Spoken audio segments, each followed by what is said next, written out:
All right. Good morning, everybody, and welcome to Engineering the Markets. My name is Jared, and it is January 31st, 2022, the last trading session of a tumultuous, a volatile, and a very interesting start to 2022, our first month nearing completion. So, topic last week was all about volatility, and what we discussed last week is the idea of risk mitigation, understanding the potential that has been set by the marketplace, and not necessarily looking for a directional call in such a previous correction. Usually the markets take time to rebuild, to restructure, and basically to retest. That volatility was certainly seen last week with lots of trading activity in what most people would consider a pretty standard trading range. But in terms of movement and in terms of some of the intraday swings, especially from high to low, day traders and shorter term sort of trades that captured some of that volatility certainly did have a very active week, as we saw the markets oscillate between approximately the 4,300 print, and that of course has some nuance I will look at in the S&Ps, along with a Friday rally close to our top end, about 4,450. So lots of trading activity, lots of intraday movement that certainly had larger than average targets. And that volatility is what makes day trading so popular and so attractive whenever the market is giving some of these ranges that often take multiple days to achieve in the course of a couple of hours. So, as with everything, we're going to start off the week by looking at what is the market expecting for the week ahead. And that's going to be sort of our theme for this week: expectation in the market. The idea that markets try to assess risk, and by doing so, that expectation comes in the form of price movement that the market is either prepared for or it is not. And as always with the S&Ps, we like to start off with the weekly expected move. So last week we were coming off of a pretty volatile expected move expansion. The previous week was obviously a failure of expectation, as the market not only closed below its expected move range, but spent the rest of the sessions going into essentially a correction overall. The week that we just came from, the market was pricing in approximately 150 point expected move. The actual movement, about 175. And this is, of course, measured from the close of the previous Friday session down into the lowest print, in this case, since we had a lower breach of expected move, which did occur on Monday. And this is, of course, our fear-based low in the market. High volume, lots of quote-unquote capitulation that occurred. Some people getting margin called or basically selling on fear. And that, of course, has marked a relative bottom for the trading week. This week's expected move is priced a little bit lower. We are seeing some volatility contraction based upon last week's session. And that is, of course, not to say that the market is not going to move, but we are seeing some of those measurements start to roll off as volatility futures, along with the VIX itself, is starting to unwind slightly. We'll take a look at that in just a moment. Now, what this does is, as always, give us a couple of expected upside and downside targets for market movement, especially inside of a standard deviation range, such as the expected move for the week. That is measured at approximately 42.95 to the downside, along with 45.69 to the top side. Now, when we start to look at some of our activity this week, we can start to get a sense of what's going to be in focus.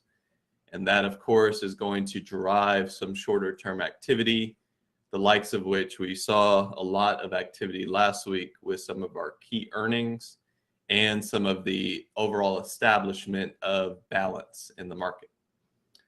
So let's switch over to the S&P ETF, the SPY, and let's talk about some simple structure here. Last week, we discussed the idea that this market is still trying to form the essentials of a bear flag pattern. We, of course, had a measured move from high to low, and we used our fib tool to sort of expand upon the potential of a downside breach as the market still had not really rebounded much, approximately 45% from low to high. Now, Friday, of course, was an interesting close. We did see a lot of shorts covering their position. We certainly saw a pretty expansive intraday session as the low to high range was quite impactful. And of course, with any session closing at or near its high or low, you have to anticipate the idea of follow through, especially since this was a weekend close. So the market may be starting to put in the beginning of some sort of reversal. Of course, all of that which started based upon Monday's analysis and the idea that this volume may have been enough to stop the selling, but at the moment wasn't enough to necessarily rebound the market. It simply is the idea of being in a downtrend, stopping the selling, moving into more balance or range-bound trading. And then, of course, the next move is the expectation for the next phase of the market. So what are some clues that we can look at to say, from a technical sense, this may be starting to rebound? Well, obviously, volume is going to be key. And when we look here, we can see that some of this volume is a bit elevated, especially on the buy-up sessions. We can also go into something that's a little bit more minute. We can go into our volume profile. And when we apply this study, see if I can get it to figure itself out there. When we apply this study, we normally look at overall time frames, something like a daily chart, to see where value lies. You can see that over the past couple of sessions, there's been so much trading activity that based upon a 1 year, 1 day chart, the market just moved away from VPOC. And this activity of moving away from value not only takes a long time to set up in most cases, but additionally can also be a very powerful movement. The idea is that we're maybe moving from a lower value zone. And of course, if the structure is set up correctly, we can either test or move back to an upper value zone, essentially moving from places of transaction to the downside, finishing those transactions, and then moving higher. Another way we can look at this, however, is just on a session by session basis. And I showed this change to our volume profile in a previous Engineering the Market. But what we want to do is change how this is displayed. So once again, what I've done is I've taken the time per profile to be set as day. The idea here is that I'm not looking at the entire chart anymore. I'm looking on a daily session only. I've also changed this on expansion to no, allowing this to be drawn in such a way that can be visually interpreted. If I change this structure, or if I change this study, you can see how this starts to aggregate our volume profile on daily sessions. The idea is pretty simple here. If you have a trading range, you will often find that day in and day out, there's going to be sort of intraday or 1 day session value zone, sort of our intraday VPOC that we like to use as a day trading community. And some of these areas are of concern because we know that the daily time frame has some high impact candles. Those high impact candles are going to tell us a story as we move forward, and how the market moves through or against these structures can sort of give us a sense of where the market may want to head next. One of the most important VPOCs that we could look at is what actually happened on Monday's session. The market obviously stopped selling. So what did the market say was value during that particular session? And if you look here, at least based on the study, it's approximately 427.50. Now, we often talk about the idea that markets like to test these high value zones. And what's better for a high value zone than one of the highest volume intraday sessions that the market has had in previous months, one of the largest impact days in terms of transactional volume. And as you can see, as you draw a line through this VPOC, the market has actually gone through a couple of tests of this area. We've seen either pre-market sessions coming into this range, along with some intraday trade that came sort of close to these zones. The idea that we've sort of balanced out and tried to break lower from a high value zone, but of course did not go any further. And this is the idea of maybe some of this stopping volume, not necessarily concentrated at the low. Markets tend to not put a lot of value near the low of the session unless the selling is just getting started. That's usually people either piling in, expecting the market to go lower, or some sort of change in sentiment, whether it be the high or the low.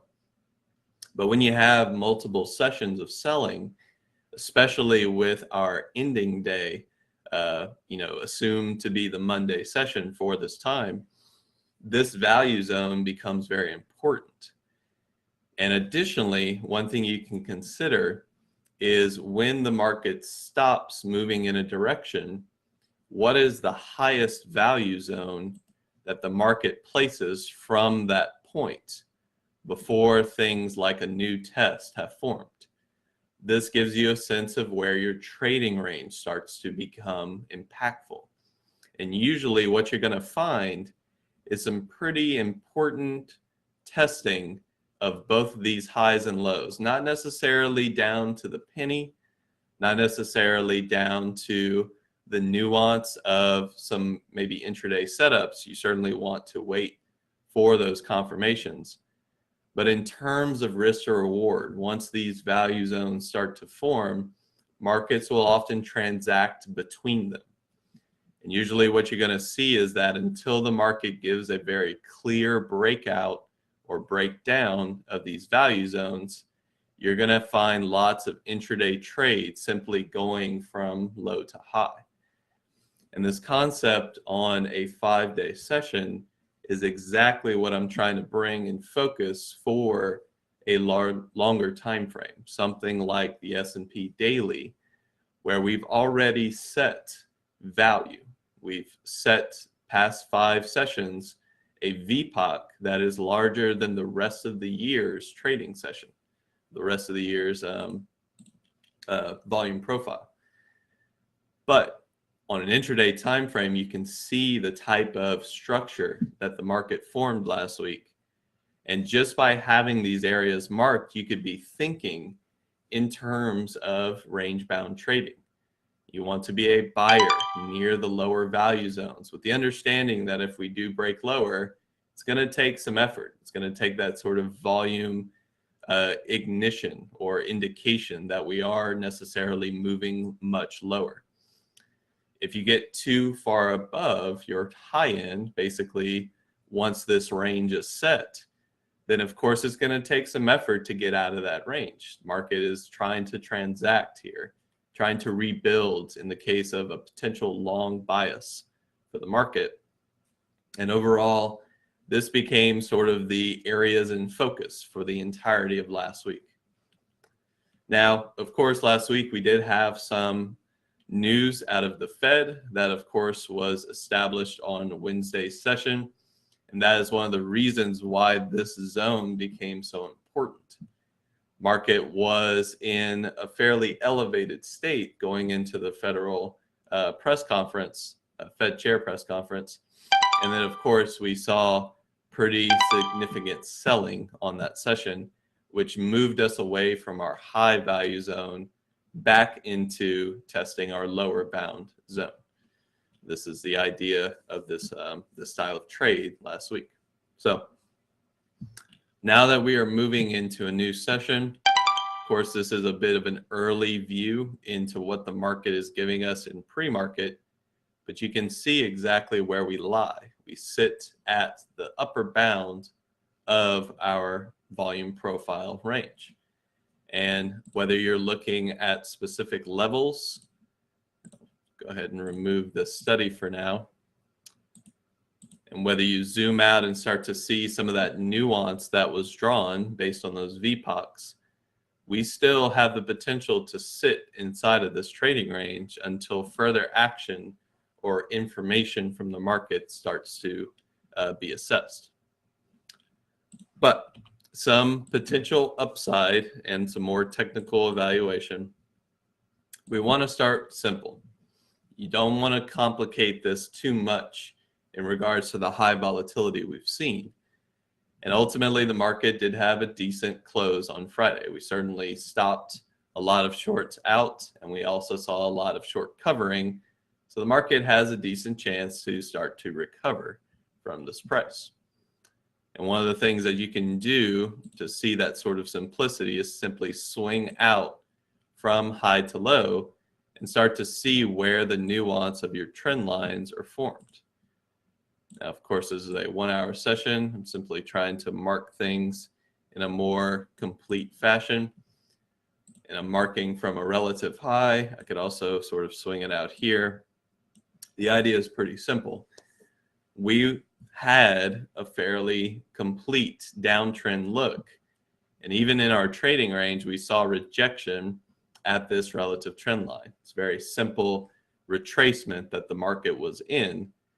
And until we saw a breach of this retracement, the market still had a chance to reject and sell off lower.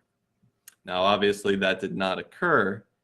The market had formed our bearish flag structure. But of course, we saw a bit of a bear trap near the lows.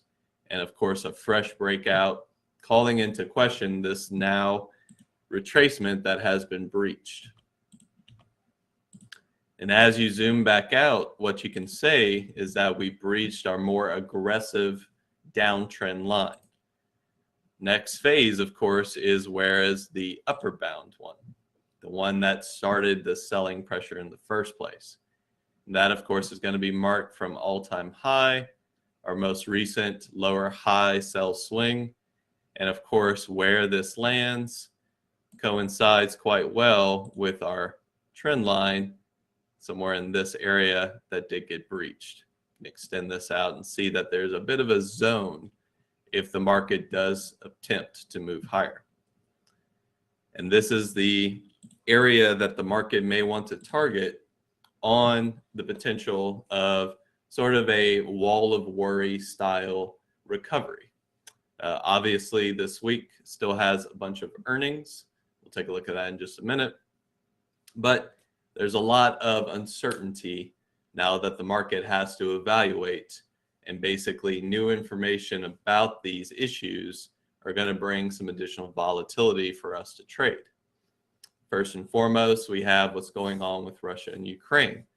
This is becoming sort of a forefront news cycle event, and any fresh information about this will obviously be assessed by the market in short order.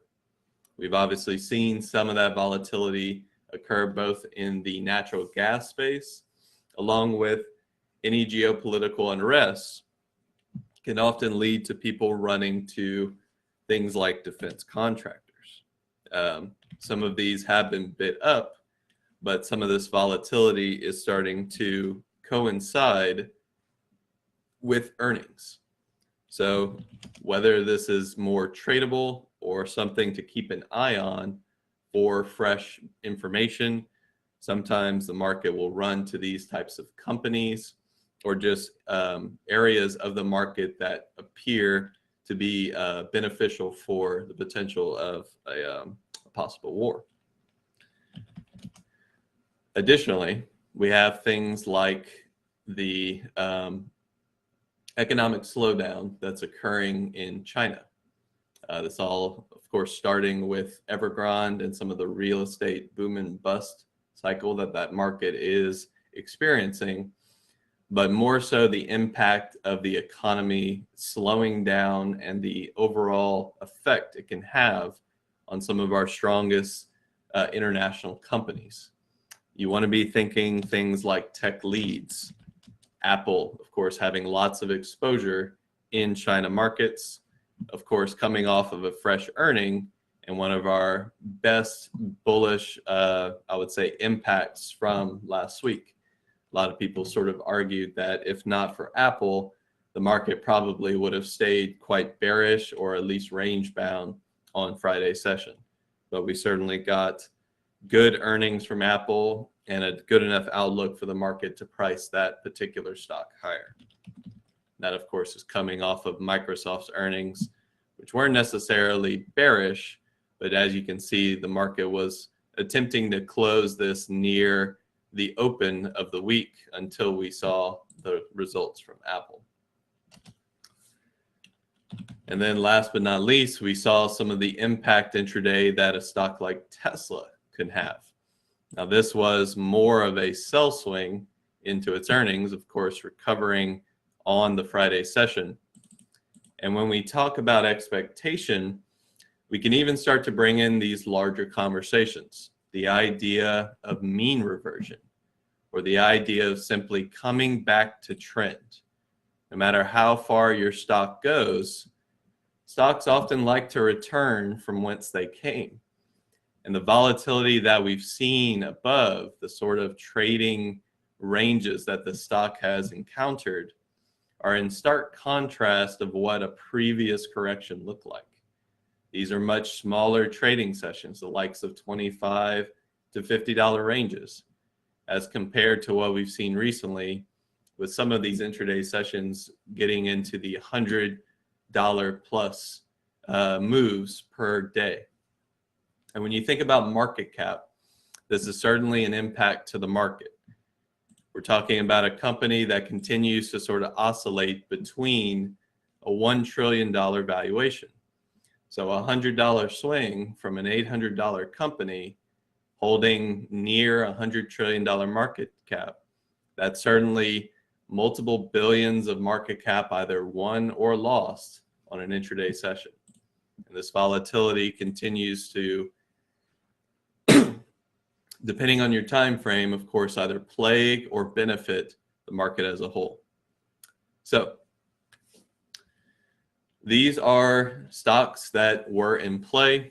They were some of our most impactful earnings. We also saw information out of Caterpillar. Now, normally this is not necessarily a stock in focus, but some of the information coming from the lack of demand, especially in the China market. This, of course, had an impact in its earnings session, seeing some higher than average volume, both after earnings were reported, along with a fresh low, and once again, that bear flag confirmation, of course, with earnings providing the catalyst. You'll want to keep an eye on this one as it might continue to sell off, along with looking at where it came from.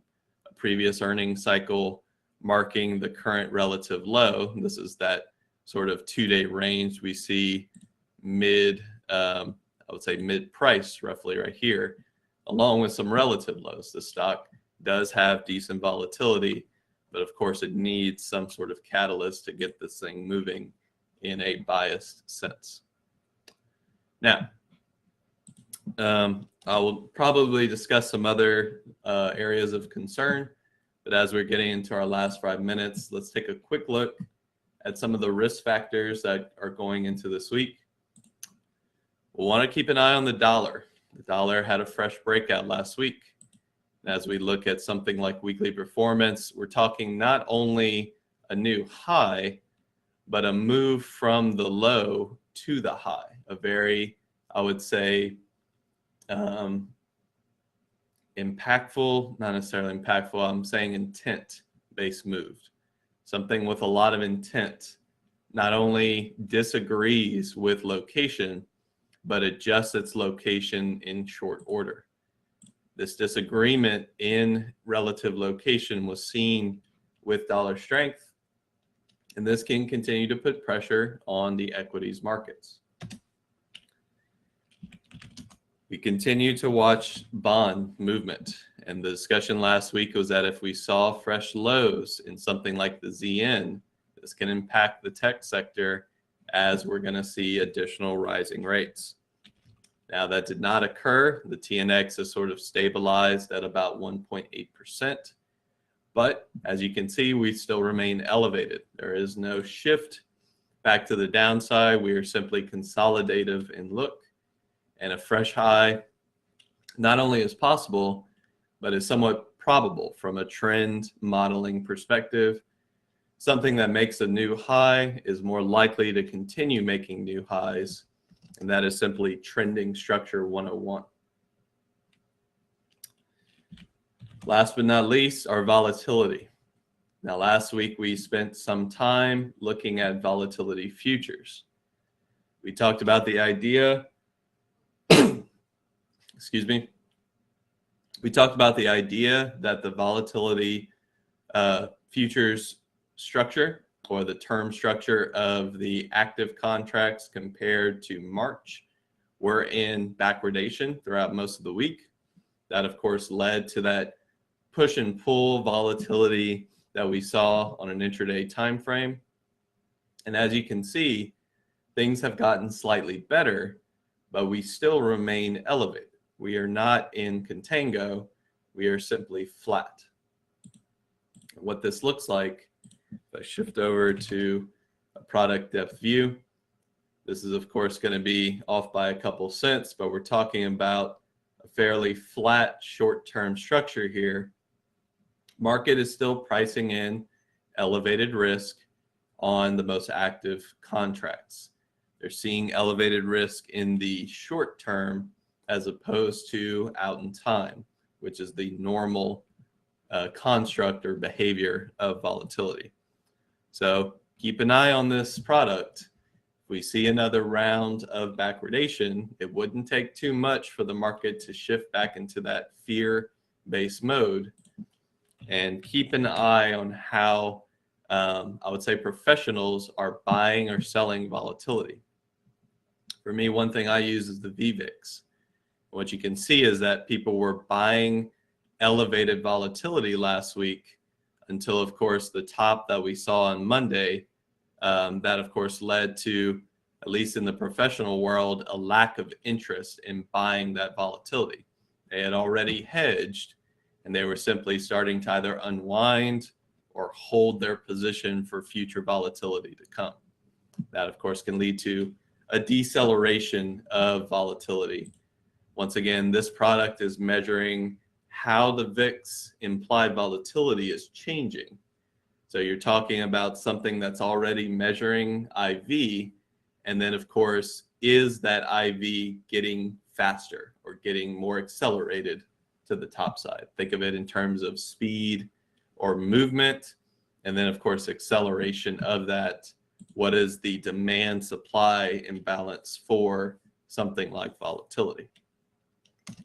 So when I look at the market as a whole, there's risk abound. There's certainly expectations of earnings. We have plenty to look forward to. But as we shift into pre-market prep, stay safe, trade well, and let the volatility sort of be your guide. This is a great market for intraday, pretty challenging for overnight, and keep your risk defined as we continue to move into a new week and new expectations for movement to come. So as always, trade safe. I'll talk to you next week, or sorry, talk to you tomorrow, and we'll catch up with pre-market prep in just a moment.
Oh, no volume coming through. Can you guys hear me now? Okay, brother. Oh, there you go. I got you as well. All right, excellent, guys. Good morning. Good morning. Was just saying, hopefully, you guys are having an amazing morning and hope you guys had an incredible weekend. So, good morning, Norm. How are you? I'm good, man. I've got a camera issue this morning, so I apologize for that. I'm going to try to fix it, but as of now, just rolling with audio only. Yeah, good weekend, man. Good football. Once again, this has been the craziest playoffs I've ever remembered. Yeah, it really has, man. I was did not expect that team to make it all the way out here, but it is what it is. Um, guys, all right, let's Who's get that? The to it. Bengals? Yeah, that's the same one. Yeah. Uh, guys, let's get to it. Um, just a second here. I just want to make sure this is for okay, perfect. We're gonna talk about the stocks from Friday, but we did have an amazing overall market activity. I Yeah, mean, we saw absolutely. that how that has been traded. So Norm, kind of a little bit on the spy. What's the Yeah, latest you and greatest? you pull up 5 minute on the if you would pull up 5 minute for Friday. So I was waiting to see if this was going to happen. We were pretty strong on Friday. And it was a little unexpected for me. I anticipated more of a weak market on Friday, but I thought we might get the late afternoon ramp. So it's notorious in weak markets when things start to turn that the last hour or two on a Friday, you're just going to see this intense selling on high volume. And liquidity overall wasn't great last week, but you saw this pop. We were up a bit, especially the Qs. Late afternoon or morning on Friday, rose throughout the day. Rug was pulled around midday, and you see that drop down to VWAP, and then just once it got down there, hit that moving average and just shot up. There's only what two red candles there and one doji, so just solid selling for or excuse me, solid buying for a good hour and a half, 2 hours at the end of the day. Um, that can be interpreted possibly as buyers coming in, setting up for this week. And I've seen it before, and usually that's when a market starts to turn. I'm not saying that's what's going to happen, but I'm going to be watching for it. So today, Chicago PMI 945, Fed speakers. There's two of them, I believe, and they're at a couple different times throughout the day. So Yep. yeah. All right, excellent. Thank you, Norm, for that. All right, guys, let's get to it. Let's look at what we have on today's gappers list and look at some of these names. They don't look great. I'll tell you right now, it's not a great gappers list. Gapping up, we do have a couple AMD, JD, Netflix that we are very familiar with. So we'll see what's going on there. But for the most part, compared to last week, very, very subtle gappers list. But again, I think into this week, we're going to continue with the same song and dance, guys. Just seeing what the overall market is doing, what the spy is doing, and taking Yeah. advantage of any opportunities there, right? That is what we're doing this week. It's what I would think is going to kind of play out, right? Keep an eye on the spy. If you look at the spy on the daily now, you see how wild these swings have been, right? Just look at the daily here, especially all last week. I mean, just look at this drop we had here to 420, and next day we're back up to 435 and then some, right? So it's been fun, increase in volume, a lot of great volatility for us intraday traders. This has been pretty good. So let's see what's gapping up or down. Let's go ahead and get rid of our list here. Control A, Control X gets rid of that. And then let's start over here with FGI this morning. Hold on a sec. What is this? Let's get our let's get our trade ideas linked up here. All right, here we go. Excellent. FGI this morning. This one is a 2.5 million shares flow. So on the lower side, up 40% this morning. Pre-market action had a nice pop very early on. We're giving some of that back since then. I'm not sure Mm. where it goes from here. 5 million shares traded. We got quite some volume there. Not sure if you had a chance to look at this one, Norm. Uh, yeah. So this is a recent IPO, low float. 90% pop, and then it's pulled back a bit. They make toilet seats. Toilet seats. Okay. That's Well, how I that's feel about the ticker as well. well, that's interesting there for sure. Just recent IPO, by the way, I just noticed that. Just Yeah. did last week. So we got to give this a little more time, guys. Yeah, I don't know about this one. MDGL, we've I'm, seen I'm this. staying away from the toilet seat, Yeah, guys. I'm still away from the toilet seat. MDGL this morning, guys. We've seen this in our list plenty of times. Doesn't trade very well. Has been halted already for news, looks like. What's the float on this? 12.4 million. It's not looking great for a 12.4 million stock, especially at this price level, guys. 66 bucks and better. That low float, if that is accurate, because usually, sometimes these things are a little bit off as far as float, No, especially that's pretty close on pretty close. MDGL. Yeah, yeah. That's a biotech. They had a phase 3 on fatty liver treatment. Mm-hmm. So they're popping on that, and I don't really have a feel for this one yet personally. Yeah, guys, careful. 179,000 shares traded only for this type of flow. I mean, just look at this 5 minute. I'm sure the for 1 minute looks horrible. This 5 minute looks very scary. You're bouncing around a couple of dollars here with very, very light volume. I mean, this candle here, pre-market, that's what, Yeah, 15,000 shares? That's like an Andrew order. So an Andrew order can get you guys in a bad situation. You don't want to do that. You do not want to do that. yeah, you don't want to touch that. CLAR this morning. They are just a block trade here. Not much going on, so we'll skip on Yeah, this. And BYND coming into the mix here. BYND beyond is the meat. yeah up 4.8 this morning. 101,000 shares traded. Any news on these guys? I know they had news a couple of weeks Yeah, ago. they got a double upgrade out of Barclays with a increase from 70 to 80 bucks on their price target. So Okay. All right, we'll see where they go. Once in a while, once in a blue, they trade decent. I'm not gonna say very well. They trade decent. Maybe today could be one of those days with that type of catalyst. We'll have to trade see. better than they taste. They will always trade better than taste, even on crappy days. Yeah. That is a fact. NVAX this morning here, guys. NVAX. Good morning, Megan. NVAX this morning here is up 4.6, She crawled out of her hole. 128,000. Yes, you did. 128,000 shares traded. Again, guys, you know how I feel about this stock. I think there's better stuff out there to trade. This one seems to be a little bit choppy, a little bit more difficult. And also the price action could be a little bit crazy at times. I'm not a big fan of this one. So volume very light as well for an $86 stock. I would love to see a lot more volume. You're going to get better and cleaner pre-market activity. I know some of you guys like this one, and that's okay. We all trade very different. I'm going to add it on my secondary list just in case. Netflix. Oh wait, WB. What's WB? Western Digital. Oh no, it's something else. This is Weibo. No, yeah, this is garbage. This is not good. Netflix. I thought it was This morning. Whataburger for a moment. What was that? I thought it was Whataburger for a moment. So no good there. Netflix. All right, see now Netflix is starting to get a little bit interesting, right? We're gapping up 3.5, 160. We had this big gap down that we're trying to get towards the highs of this year. Maybe that could be interesting out of getting a breakout. The last couple of days hasn't really done much. It's kind of chopping around here. It definitely needs more volume, but it does Yeah. have an interesting daily though. I like Netflix. Yeah, they got a couple of upgrades out of Citigroup and Edward Jones moving to buy ratings. The Citigroup price target put it at 450. So I don't know. They've been quite beaten down, obviously, if you look at their daily. So I think they're Yeah. So They they could got some could be upgrades. something They're here. saying the Mhm. the recent concerns about subscriber growth and revenue are overblown, I believe is what their thesis was. We'll see if it does Yeah. anything. I mean, Ozark is back, so that should increase their viewers. Good show if you have not watched it.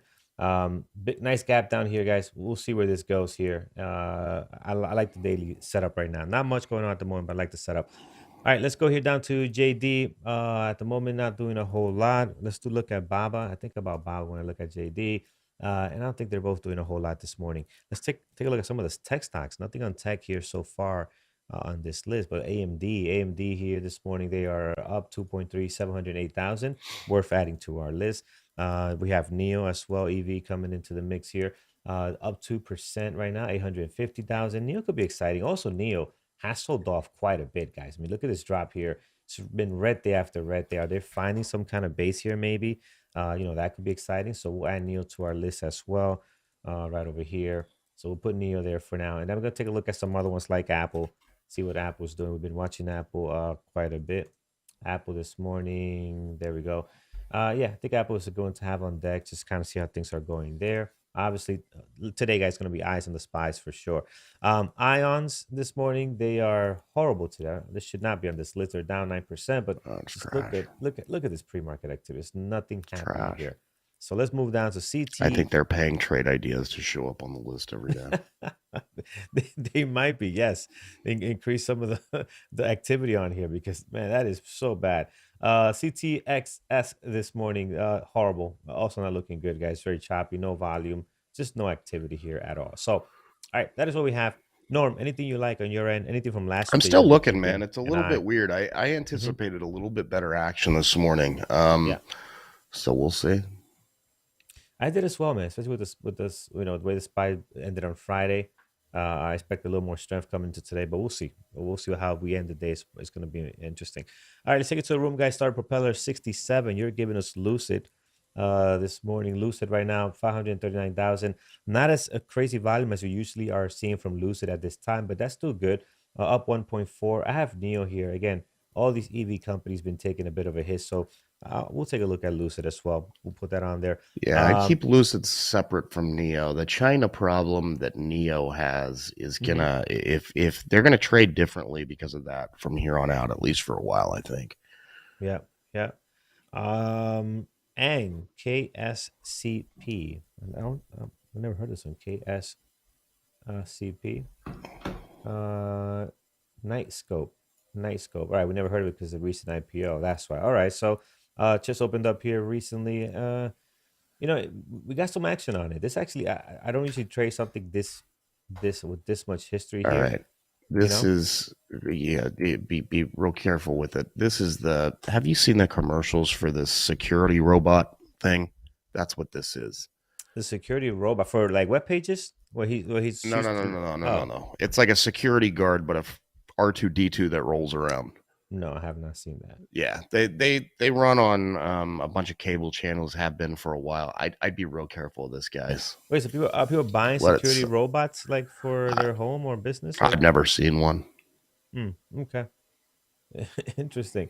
We'll get there eventually No, it's not for someday. your home. It's for like businesses.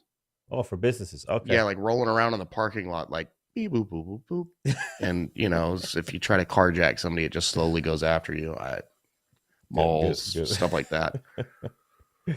Oh man, I can't wait to see one. The closest thing I've seen is the ones in the hospital that come with the medicine, like a little desk with a computer. They take their own elevator, and that was pretty cool. But that's about it. Um, all right, Paul Blart's going to be out of a job soon. guys, I don't know what to think about this one. Just be careful. Recent IPO has a lot of Yeah. volume, up 30%. Again, for IPO looks very interesting. I'm gonna put it as a risky pile, but just be careful with this one. KSCP this morning, good volume there. Just be mindful of that one. All right, we're looking at CT. Yeah, CTXS earnings already happened, Ray, or they're coming up. They don't look great right now. We just looked at that one a few minutes ago. Heading on No, down. they're going private. I believe Yeah, they had yeah. earnings. It was this morning. They've announced they're being bought out by a private equity firm. I don't anticipate anything happening with that. That's why it looks the way it looks then. Yeah, that makes Yeah. sense. It's nothing happening here, guys, and nobody cares about that. Look at that. It's just nothing happening. They will halt this morning. You see the T right there, probably for that news. But That was on again, news. Yeah, yeah, nothing that's going on nothing. with this. And I It don't won't expect move. didn't trade well before. It's not gonna trade well on that news at all. Hood. Let's take a look at Hood. We are sitting at $5 yet? No, we had a bounce on Hood. So we're sitting at 12 here.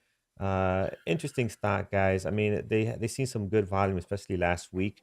You saw that Friday a little spike there after dropping so much. They got some signs of life here on Friday. Not sure what caused this. This morning could be a hit or miss. It can go either way. But we'll see. We'll see. Again, it's beat up. It's been beat up so much that maybe we might get another a bounce today. I doubt it, but who knows?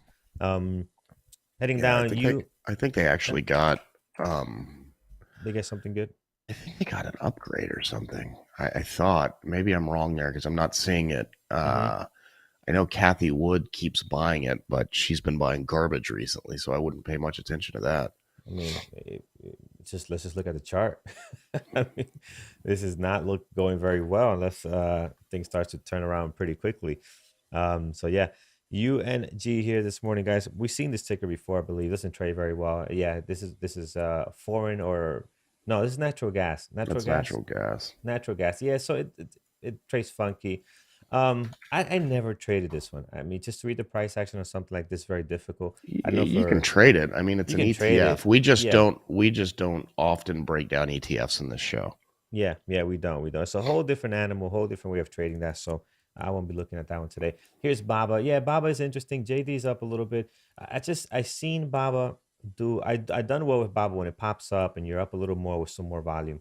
I'm not seeing that setup that we've been liking the last couple of weeks right now at the moment. So that can change. Baba can be very nice to trade at times, but I'm not seeing like that setup that I like here on Baba so far. We'll put it as a possible. Let's see if volume starts to come in and we see some stuff going on there. BAC this morning. Let's take a look at that one. Bank of America, 4.3 million shares traded. Yeah, there's volume this morning, but it's not trading all that well. It's pretty much flat if you look at it, right? Hasn't done anything. So unless there's any news on this, 4.3. I know it might seem like a lot, but for Bank of America, I'm just not sure. They trade heavy volume a lot here. So unless somebody has any catalyst or news on it, I'm probably gonna pass on that one. So uh I lost my spot, and let's just come back down over here. Okay, Bank of America we looked at. Oh, Neo, we have it. It's ripping. What's going on with Neo? Yeah, got a nice little pop here. We'll see if there's any continuation to that. So yeah, Neo's decent this morning. All right, we'll stop here. Let's take it over to our YouTube chat. Let's see what you guys like this morning. It's coming over here, and we'll take a look at. Let me see what do we have.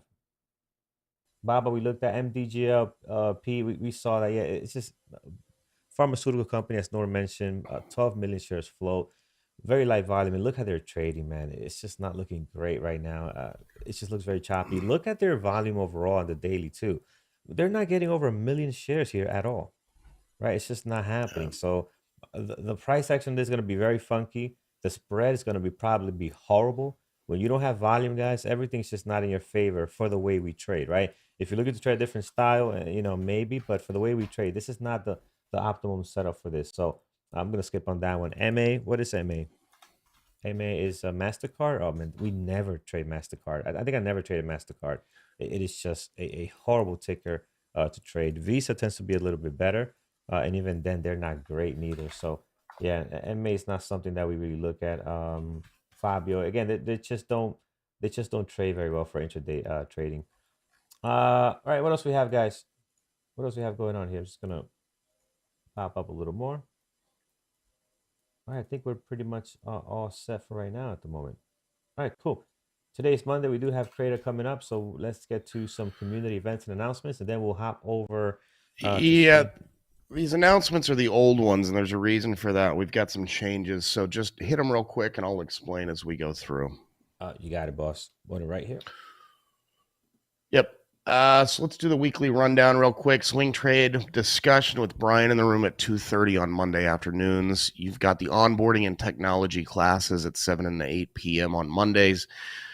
Tuesdays and Thursdays, you've got trade review with Eamon at noon. Success webinars are typically at 8 p.m. on Tuesday, psychology 8 p.m. on Wednesday, and then mentoring all day Thursday, 11 a.m. with Andrew. After hours with Ed at 4:30, and then with Thor at 8 p.m. You've also got the new installment of Nuke Trader Q&A with John at 1 p.m. Eastern. And if I'm around, I might even hop in there to help him out.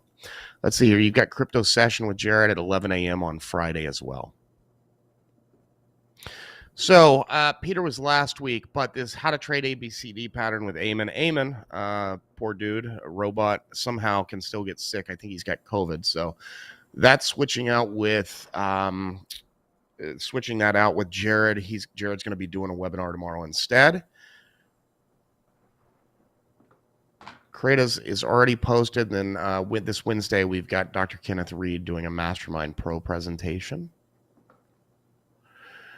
Don't forget about stocktradingsimulator.com, where you can try our free web-based replay simulator, and you can also sign up for homework assignments at the bottom right if you're interested. We do not sell that email list or spam it. If you're watching on YouTube and haven't been in the chat, you'd like to give it a shot, you can use the promo code PreMarket24. That will get you a discount on the intro membership, which is a one-time payment. and cancels after 7 days. Also, Winter 40 is still active for now. That is our winter promotion, 40% off the Elite annual membership. There you go. There is the somebody posted an image of the robot thing. I don't know what in the hell that's supposed to do to you. Does it zap you with lasers, burn your ankle so you can't run off? Kreda, good morning. I'm sorry, I have no camera today. No worries. Hi, Norm. There's a lovely intro from crazy robot dogs to Kreda. It's one of the tickers that we had is this company that makes robot security guards. And just to me, it's not that scary. I don't think that's going to prevent anybody from doing anything too terrible. I mean, unless they're, like Dr. Evil's arm put, laser beams on their head that burns people or something. They need some bells and whistles for sure. Exactly. I'll let you take it away, Kreda. Thanks. Okay, so today we're going to cover something that we have talked about before, but I'm going to laser focus on it today, which is visualization or mental imagery. And this is a technique that you use. He doesn't have the drum set up with the boom, boom, with your laser focus after the intro. That was good. So this is a technique that you can use to help your trading in a variety of different ways. So I'm going to explain all the different ways you can use it. But because in our webinar on Wednesday, so taking the pain out of trading, one of the homework assignments was for people, if they wanted to follow along, to do an imagery script that was going to help them to stay in a trade, to hold the trade until they hit their target or there was a technical reason to get out. So that was for people who were more on the side of hesitating or afraid to stay in trades and afraid of loss. So because that was the homework, I thought it would be good timing to actually recap how do you best use visualization or mental imagery to help your trading. And I can give you all the technical aspects of that, of how you create a script and that, but I will say it's an art. So you have to use your own discernment and you kind of have to tap into what works for you as well. So let's explain it from the start. So just to recap, in case anyone isn't familiar with this technique, you might have heard it called visualization, or you could have heard of mental imagery, or both. So just to clear that up from the start, when we're talking about this technique, it's basically a technique that uses your mind's eye or your mind space in order to prime what you want to happen. So if we take it even away from trading and we just think of what is visualization and what's mental imagery. So if I was saying to you, imagine seeing yourself drink a cup of coffee, that would be a visual image. So that's visualization. It's seeing something in your mind's eye. So just the visual sense. Whereas if you talk about mental imagery, you're talking about all of your 5 different senses. So I could say, imagine drinking a cup of coffee, and you might imagine holding that cup in your hand. So you could imagine the heat of the cup in your hand. You might imagine the smell of the coffee. You could get a sense of the taste of it as you imagine drinking it. So all of your different senses are evoked. So that's the difference. When we say visualization, we mean just using the visual image. And when we say imagery, we mean all the senses. But why and how do we use this? So this research came from sports psychology, and there has been research around mental imagery and the effectiveness of it for helping performance since around the 1940s, 1950s, and even further back beyond that in psychology and mainstream psychology. So it's really well backed up, even though it can sound like something that's a little bit airy-fairy or a bit out there. But often if you're looking for ways to improve the psychology side of your trading, you'll come up against this in books. It'll be mentioned in blog posts on the internet. So it's worth looking at it in a bit more detail. And how you actually use this, or why would you use it? So you can use it to build your confidence. You can use it to build your staying power. So kind of create the lifestyle vision of how life is going to be when you reach your trading goals. And you can then use imagery. So imagine yourself in that space. So driving the Lamborghini, in the mansion, whatever it is. You can use that as a technique to actually help you stay motivated and even pick yourself up on the bad days. So that's one way of doing it. But you can use it in a very technical way as well. So some people like to use this as part of their pre-trading routine, and they actually imagine themselves before they've ever gone near the market, before they're actually sitting down at their trading desk, they run through how they would like the trading day to go in their minds. So, imagining how they're setting things up, imagining that all the right stocks are coming up for them, that they're seeing their setup appear. And really crucially, what you would do is you also imagine how you're feeling and how you're reacting and the actions that you're taking in this perfect trading session. So this is the one I'm going to focus on today because it's probably most relevant to everyone, no matter where your trading psychology challenges are, whether you're someone who overtrades or whether you're someone who hesitates to take a trade. You can write an imagery script and use this as a technique to actually train yourself to get into the flow state. And the flow state is that state where you're just trading really well, you're feeling really good, everything's working out. So you can actually use this technique to prime that to happen more often. And how would you actually do that? So you write a script as if you're writing a story in the present tense, and you write it out like you had just waved a magic wand and you could set up the day exactly as you wanted it to go. So your setups are appearing and you're feeling calm and composed, but when your setup appears, you act decisively and confidently to get into the trade, all these kind of things. So it's really important when you're writing this that you actually also write out how you're feeling and think about how you would ideally like to feel. So presumably you don't want to be feeling anxious and your heart racing and you're panicking when you're in the trade. So you wouldn't write that in the script. You would write the direct opposite of that. You would say, I'm feeling calm, composed, my mind is clear, I'm taking really effective decisions. And so you create a whole script around your perfect trading day. So you might start the script or the story from when you wake up in the morning. If you're somebody that wakes up and then, is trading, depending on where you are in the world, if you're trading pretty soon after you wake up. So you could even write in how you're preparing for your trading day. And then you would write in exactly everything that happens in your trading session, and then you close it off when you finish your trading session. So the things that you might want to be including in there are resetting to neutral after you've taken a trade. So let's say you've taken a loss and you want to actually reset to neutral. Then you would build that in. So I'm going to give a little bit of advice around this. So I would suggest having one script that goes through your perfect trading day. So, where you're taking wins and things are good. And then you can also have smaller scripts that specifically target trickier pieces of your trading that you want to address from a psychology perspective. So let's make this concrete. If you're somebody that after you've taken a loss, that really triggers you, and that either leads you to over trading or it makes you afraid to take the next trade and you jump out too quickly, but it somehow knocks you off balance.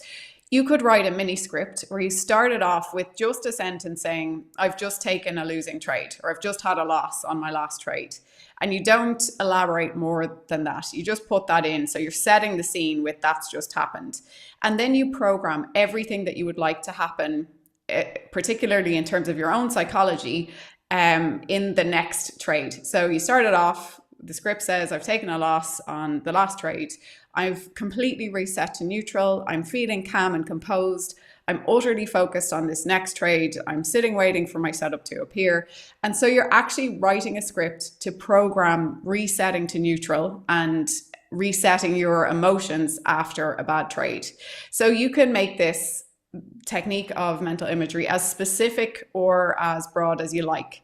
So I think I've frozen there in the screen. Apologies for that. Hopefully you guys can still hear me. That's a pretty, not a great image to freeze on. Anyway, so how you do this is you type it out in a script and then you record yourself reading the script so that you have an audio to listen to, so that you're imagining the same thing over and over again. And then what you do is you would listen to that script 3 to 4 times a week. So, and as you're listening to it, you're really trying to make the images in the script as vivid as possible. So you're actually trying to listen to the script and imagine as if you were specifically in that exact scenario and these things were happening. So if it's saying that you're feeling calm and collected, as you're listening to the script, you're really trying to bring those emotions to the fore. So it's a way of using your mind where you're not even in a trade or you're not in the market to actually program how you want to act when you're in the market and how you want to feel. And it also actually helps your performance. So if you're priming that, you're focused, you're only taking your A+ setups, all of that, the research shows that you're actually firing the same neural pathways as if you were doing that in real life. So your brain doesn't really tell the difference between this is a rehearsal and this is actually happening. And that's the beauty of mental imagery. That's where all the positive effects of it come, is that you're actually setting down these neural pathways again and again and training your brain for the results that you want. So I'm not sure what's happening there with the screen, but I hope that's helped people. And just to say, be careful of what you program, because if you write in that you're feeling anxious, then you're actually programming that to happen. So just be careful about how you treat that. A good way to address that would be to say, I'm feeling butterflies in my stomach, and then to interpret it as something positive. So I know that means that I'm ready and excited to start my trading. So just be careful about what you put in, because imagine that everything that you put into that script will actually happen. So just mind your words and think of it as, have fun with it. Let it be something creative that speaks to exactly the state that you want to be in when you trade. Hopefully that makes sense to everyone. I'm not sure what happened with the screen there, so I'll just no. That's awesome. I think you're fine. I'm not quite sure what you're saying, but it looks pretty normal to me, unless I missed something there when I was looking at other stuff. But no, I think you're all good. Excellent discussion as always. Just want to remind everybody, guys, if you want any individual sessions coaching with Kreda, you can check out her website at KredaPerformance.com. You can also check out her YouTube channel, which is Kreda Performance, if you just search over there. And her Twitter is Kreda_perform. So anyway, thank you very much. Hope you have a wonderful week, and we'll see you next Monday. Thanks, Norm. You too. Take care. All right, guys. Thank you so much, Kreda, for that. Guys, let's get a thumbs up over on YouTube for Kreda coming every Monday to walk us through some stuff there that can help us become better traders. So yeah, let's slam that button up for her, and appreciate it very, very much. All right, guys, let's get to it. So on our list so far, we have AMD, Neo, Apple, and Lucid. Not a blockbuster list yet, but we know how this day starts, right? We've seen it all through last week, as I mentioned earlier. It can start a little slow, and then things will start popping up depending on what the SPY wants to do. So eyes on the scanners. I don't know if do we have any major earnings today? No, I don't know if we cover that. I don't think I heard anything, so I'm not sure. But we'll see. We'll see if there's any crazy earnings will come up. I'm sure the monitors will call that out. We should this afternoon, yeah. Yeah. But nothing too wild this morning that I noted. Yep, gotcha. Yeah, the few that we looked at, it didn't look great so far. All right, guys, so let's take a look here. Let's do some levels. Let's start with AMD. AMD, good volume right now, 858,000. So that volume is climbing nicely, as we expected to with AMD, the way it's been lately. Here, high of the pre-market, we are looking at a 108.50. So that's a good level there. And then once you put that level in place, guys, you're surrounded by the highs and lows of the last two trading days. So just take a look at that here. Tons of levels. I don't think you need to add more to this. Don't make it too complicated. Maybe you want to add the low of the pre-market down at 105, right? Pretty close to two other bigger levels that I really think are going to be more important, which is your previous day close, and also this is the low from the highs from Friday. The highs from Friday is right on here. So I think that is more important. But yeah, you can mark down the low of the pre-markets a little bit above that. 105.59 there. So that's good. Let's take a look at Neo. Neo this morning, great volume, guys. 1.1 million shares traded. Definitely looking decent today. High of the pre-market, 21.76. Above that, you got the highs from 2 days ago. And then over here, I'm going to put 24.67 as well. So Neo getting a little bit of a pop after just a huge sell-off really here the last couple of days here. 1 second, guys. Sorry, I had to clear my throat there. So yeah, guys. So let's see. Getting a little bit of a bounce on Friday. Let's see if there's any continuation to this. Their pre-market is very, very active right now. Definitely like what I'm seeing on Neo. Let's take a look at Apple. Apple's been fun to keep an eye on, guys. It's just been great to trade here and there, especially when the SPY and everything starts moving in the cues in one direction. Apple's one of those companies that you can trade. Once you see that movement sliding up or down. We've done it both ways here. On Apple. 176.15, good level on the daily here as well. You already have your highs and lows, which kind of been hanging out here. A lot of tech stocks look very similar to what you see on Apple right now. We didn't pop NVIDIA, but let's take a look at NVIDIA, see what's going on there. If anything's, yeah, see NVIDIA, pretty much the same thing that you're getting on Apple. So we'll see if that's going to be something to look at today. Apple, nice pop on Friday. Today, pretty much flat right now, but they do got volume though. They're flat as far as gapping up or down, but they do have 3.1 million shares traded. So they got tons of volume here, guys, this morning. Even for them, pre-market, this is some decent volume for them today. So as far as levels, 176.15, 172 high of the pre-market. The low of the pre-market, you can mark it down, 169.64. You have your previous day close here, which is going to be a very important level, plus the highs from the last 2 trading days as well, right in this area down here. So we'll see where this goes. Heading down, we have Lucid as well. Lucid this morning popping up 3.7, 120,000 shares traded. Another one that has been, kind of taking a hit the last couple of weeks as well. A lot of downturn activity here towards the bottom. Love the pre-market all the way down here at 26.27. But be on the lookout for this previous day close. This is where, this was the first candle that popped up. It drove the price down, or maybe a bad print, who knows, and it popped back up here. More weight on this level here. The previous day closed this morning. You can see here we tested that this morning twice, and then we're breaking out of that. So I think this is going to be more important than this 26.70. So put a lot more weight on this one here. Towards the top, guys, we're passing through the highs of the pre-market, which was sitting at 28 earlier this morning on that same candle that had your previous your pre-market low. We're breaking through that right now, 28.17. I don't think that's going to stay there. This is moving rather well right now with an increase in volume. So I think you might get some more upwards movement over here.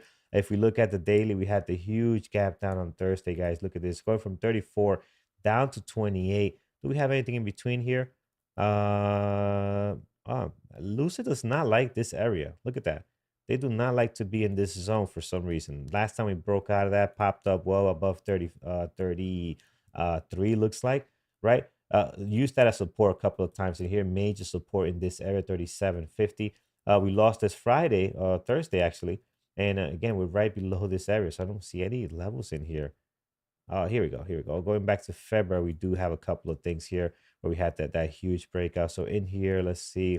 We have a level of support and resistance down at around 31. Good support there at 31, guys. A little bit of resistance, not much, but the support is definitely there. That can become resistance today if we do decide to head north this morning. So we'll see how that goes. That's all I have, guys. Just 4 tickers today.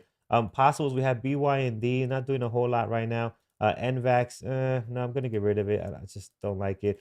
Netflix could be good. I'm gonna move Netflix up because I thought I was gonna have a better list, but Netflix is worth putting on our main list today, guys. Because if you look at Netflix, you can see here towards the bottom, highs and lows from the last 2 trading days are doing a pretty good job of creating some good support here. We had a big gap down here not so long ago.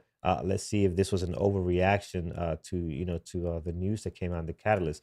408 this morning is a good level on the daily. Then you have this big gap. I'm going to put one obviously all the way over here at 508. You're not going to get there today. I mean, if Netflix does that type of move, it'll be incredible, but I don't expect that. We're going to go to the left here, get some levels in between here above this high of the pre-market, or above this 408 really on the daily. Above that, let's see here as far as levels.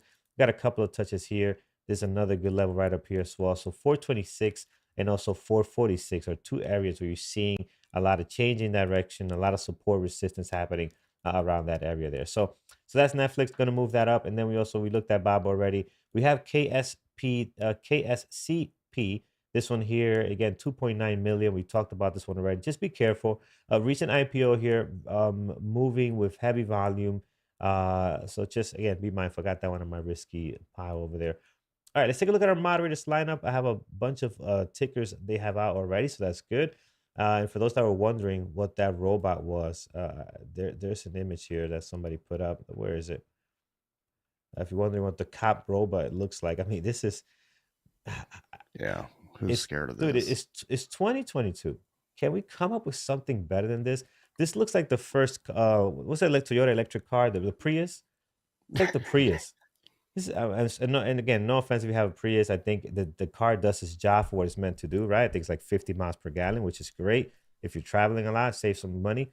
But man, this is ugly. Yeah, This is really ugly. What is this? And how is it supposed to stop you? Maybe to capture your license plate, and that's about it, really. Yeah. Yeah. It just watches you steal stuff, Yeah. which is what's going on anyway. Yeah, exactly. All right, guys. Let's get over here. Let's take a look at our moderators lineup, guys, this morning. And we're scrolling over here, hit that thumbs up over on YouTube. We appreciate it very, very much. We're sitting at a 202. We love to be at that 250, 300 likes. Really appreciate if we could make that today. Here's Jared. We're looking at Lucid, Neo, AMD. All three of these, I think, on my list as well. Secondary Spot and Netflix. Thor, Netflix, Neo, Lucid, and 4. Very similar list so far this morning. Mike, Netflix, AMD. Dima, Apple, AMD, Hood, and Baba. Tiffany, Neo, and AMD. Peter, one SPAC opening up today, no IPOs. Susan coming in with watch list ZIM, Lucid, secondary list AMD, Nvidia, Tesla, and Apple. And then of course, eyes, guys, on the VIX, on the SPY, on the Qs is going to be important. Sure. We see what's been happening, right? Our list, let me move this over, doesn't look great right now, but something always comes up. And I can't remind you guys enough, be patient, wait for that setup. Too many times we see the market open, be very choppy, and then you go take your break after being stopped out 3-4 times. You come back at lunchtime and you see beautiful breakout moves that happen just an hour later. So be patient, be very, very patient. Part of being a trader, guys, is knowing when to slow down and wait. Very important. Peter coming in with his list: AMD, Apple, Lucid, secondary, Netflix, Ford, and Hood. Megan, her list: Oxy, LVS, Facebook. Brian is looking at AMD, Lucid, Tesla, and in this morning. Also, he has some AMD calls from Friday. So nice. All right, excellent, guys. We are all set to start this week. Everybody on YouTube, thank you so much for joining us. Remember, tonight we have an onboarding class at 7 p.m.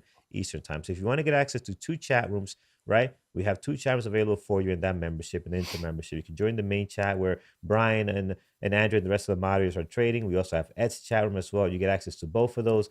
You have a live webinar with myself, Mike, and other moderators to ask any questions. We'll show you what the environment is like. It's a great way to see what the community is all about. So if you haven't done so already, sign up. $24. Use PreMarket 24. You get access to all of that, and you can see what the community is about. Guys on YouTube, thank you so much. Hit that thumbs up. We appreciate it very much. We're sitting at 223. Thank you for that. That's a good number there. I appreciate that. We will see you guys tonight on the onboarding class. And if not, we'll see you tomorrow again at 8 a.m. In the morning. Take care, guys, and trade safe. Take care, guys. Trade safe.